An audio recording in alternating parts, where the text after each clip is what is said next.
स्वागत है जी आप सभी का अपना चैनल आई शंकर ऑनलाइन क्लासेस में।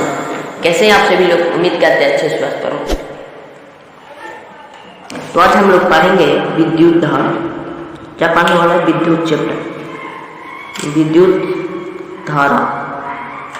विद्युत धारा का करने वाले ऑब्जेक्टिव क्वेश्चन पलक में बिना ऑप्शन वाला भी ऑब्जेक्टिव क्वेश्चन करने वाले। तो चलिए जल्दी से आप लोग पहले शेयर कर दीजिए सेशन को और शुरू करते हैं आज का क्लास। शेयर कर दीजिए आप लोग जल्दी से जल्दी। और जो अभी तक चैनल को सब्सक्राइब नहीं किया तो सब्सक्राइब कर लीजिए। और इसका नोट्स लेना चाहते हैं तो व्हाट्सएप ग्रुप का लिंक डिस्क्रिप्शन में दिया गया, वहां पर आप जाकर ज्वाइन हो सकते हैं। तो चलिए शुरू करते हैं आज का क्लास। पहला प्रश्न शुरू करते हैं आज का। पूछा गया है यहाँ पे धारा, यहाँ पे छूट गया विद्युत। कहाँ छूट गया? विद्युत। विद्युत धारा का ऐसे मात्रक होता है, क्या होता है? एम्पियर होता है। सही आंसर जो ऑप्शन नंबर बी एम्पियर होता है। ओम का नियम का दर्शाता है। ओम का नियम क्या दर्शाता है? V बराबर आई आर दर्शाता है। क्या दर्शाता है? V बराबर आई आर दर्शाता है। अगला प्रश्न कहा गया है वोल्टेज का एस आई मात्रक क्या होता है? वोल्टेज का एस आई मात्रक होता है वोल्ट। क्या होता है? वोल्ट। अगला प्रश्न कहा गया है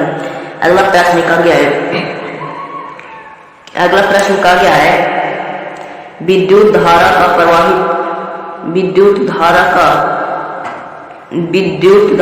प्रवाह का कारण क्या है? वो है इलेक्ट्रॉन की गति। क्या होती है? इलेक्ट्रॉनों की गति क्या कहलाता है? विद्युत धारा का प्रवाह कहलाता है। पूछा जाएगा विद्युत धारा क्या कहलाता है तो लिखिएगा इलेक्ट्रॉनों की गति विद्युत धारा कहलाता है। क्या कहलाता है? विद्युत धारा कहलाता है। अगला प्रश्न कहा गया है फ्यूज का उपयोग के लिए किया जाता है। किस तार का उपयोग किया जाता है? किसका प्रयोग किया जाता है? तो किया जाए अतिरिक्त धारा को सुरक्षित के लिए। क्या? धारा को सुरक्षित करने के लिए। धारा को क्या करने के लिए? सुरक्षित करने के लिए। अगला प्रश्न कहा गया है विद्युत धारा का ऐसे मात्रक होता है। विद्युत धारा का ऐसे मात्रक होता है ओम। ओम को कैसे दर्शाते हैं? ऐसे दर्शाते हैं। कैसे दर्शाते हैं? इस प्रकार।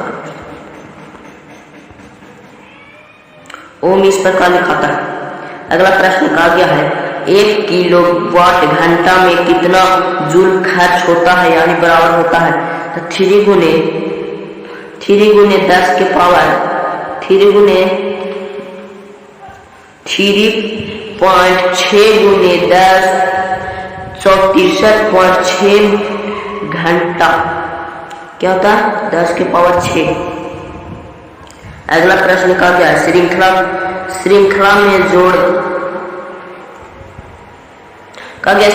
में जोड़े प्रतिरोधकों का समतुल्य प्रतिरोध कैसे जोड़ा जाता है?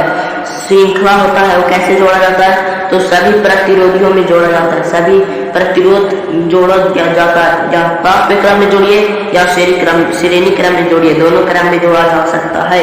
अगला प्रश्न कहा गया समांतर क्रम में जुड़े प्रतिरोधकों का समतुल्य प्रतिरोध कैसा होता है? इस तरह का होता है तो होता है व्युत्क्रम जोड़ने के दिया जाता है। व्युत्क्रम यानी उल्टा जोड़ दिया जाता है। अगला प्रश्न कहा गया विद्युत शक्ति का ऐसे मात्रक होता है। विद्युत शक्ति का एसआई मात्रक होता है। कैसा होता है? विद्युत धारा का एसआई मात्रक क्या होता है? तो वाट होता है। क्या होता है? वाट। अगला प्रश्न कहा गया तांबे का प्रतिरोध कम क्या होता है? क्या होता है? प्रतिरोध कम क्या होता है? तांबे के प्रतिरोध में तो उच्च चालकता क्या होता है? कम होता है। उच्च चालकता कम होता है।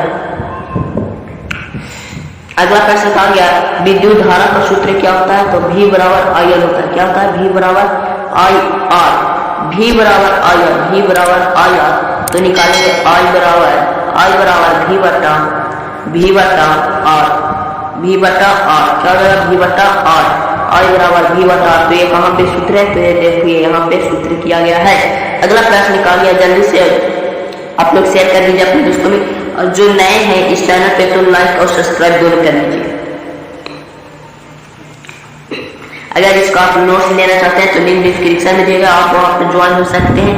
वहाँ पे आपको लिंक यहाँ पे आपको डिस्क्रिप्शन में लिंक है, वहाँ पे आपको नोट्स दिया जाएगा।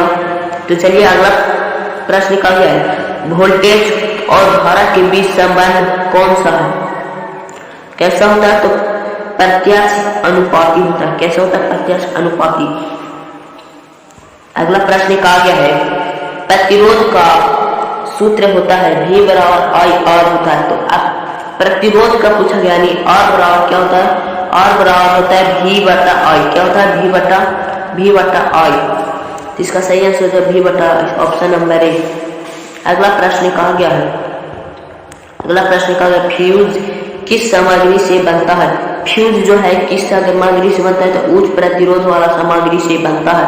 उच्च प्रतिरोध वाला सामग्री से बनता है। अगला प्रश्न कहा गया, विद्युत ऊर्जा का सूत्र होता है W बराबर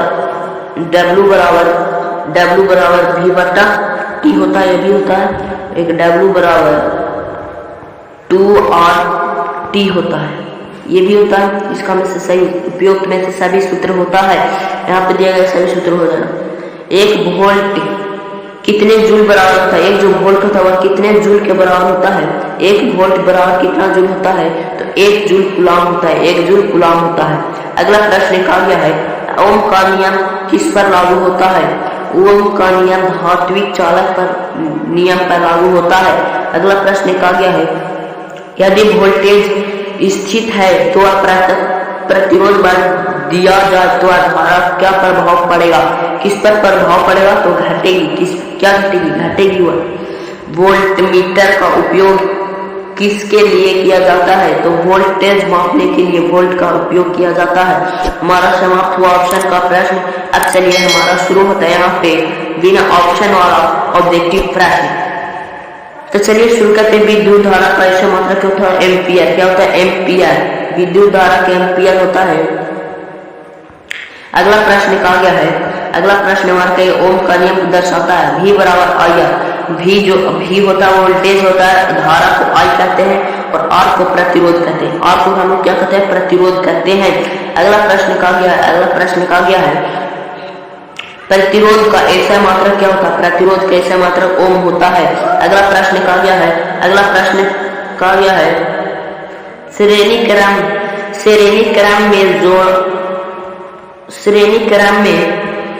क्रम में प्रतिरोधों का समतुल्य प्रतिरोध कैसा जोड़ा जाता है?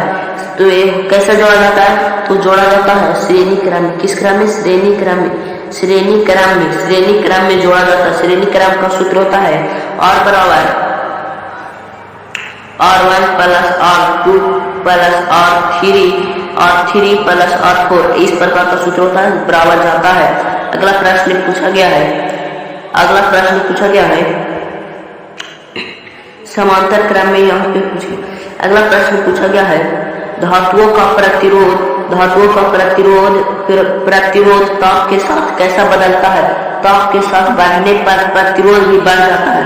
ताप अगर बढ़ा दिया जाए, धातु में ताप बढ़ा दिया जाए तो उसका जो विद्युत धारा हुआ भी क्या हो जाएगा? बढ़ जाएगा। अगला प्रश्न कहा गया, शेयर कर दीजिए। अभी तक आपने लाइक नहीं किया तो लाइक जरूर से कर दीजिए और जो नए हैं इस चैनल पे सब्सक्राइब कर दीजिए। अगला प्रश्न कहा गया है, विद्युत शक्ति का सूत्र होता है P बराबर V I। क्या होता है? P बराबर V I। अगला प्रश्न कहा गया है, विद्युत ऊर्जा का मात्रक होता है। क्या होता है? जूल। जूल को किसके से डिनोट करते हैं? तो J से जूल होता है। अगला प्रश्न कहा गया है, किलोवाट घंटा में कितना जूल ऊर्जा होता है? 1 किलोवाट घंटा में कितना जूल होता है?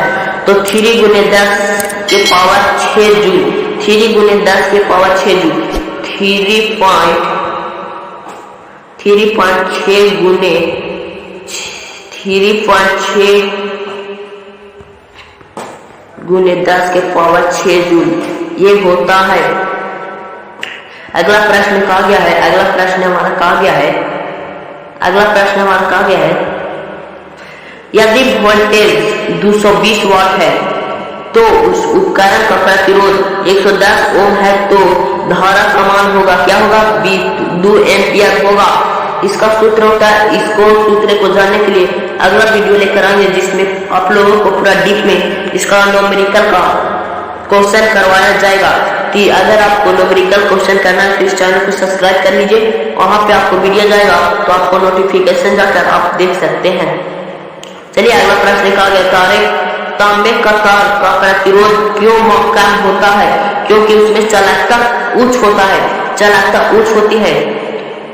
किसी चालक का धारा प्रवाह किसके कारण होता है? तो विभवांतर के कारण। किसके कारण? विभवांतर के कारण। विभवांतर के कारण। विभवांतर का संकेत कुछ इस प्रकार होता है, तो ये एग्जाम में पूछा जाता है ऑब्जेक्टिव क्वेश्चन में।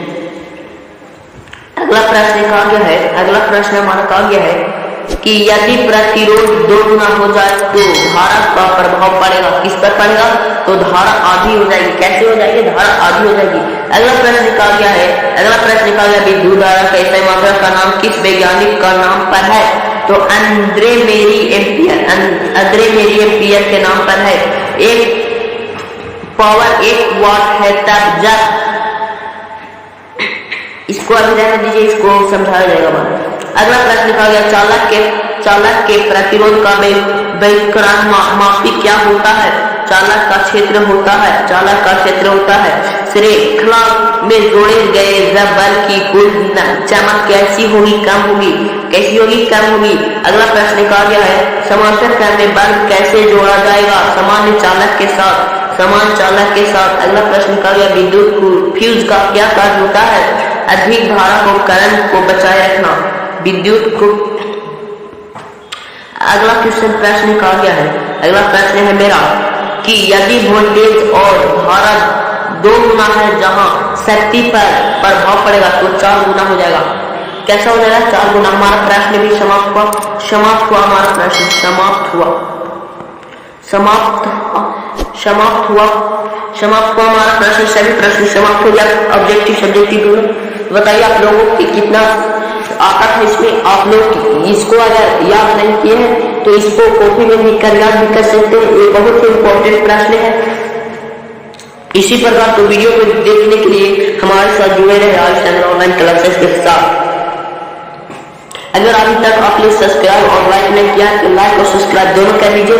मिलेंगे नेक्स्ट वीडियो में, तब तक के लिए जय हिंद, जय भारत, वंदे मातरम। जरूर आप लोग जरूर से बताइएगा कि आप लोगों का यह वीडियो कैसा लगा, महत्वपूर्ण लगा, कमेंट बॉक्स में बताइएगा। अगर यूजफुल लगा तो आप लोग इसके साथ जुड़े रहिएगा। मिलेंगे नेक्स्ट वीडियो।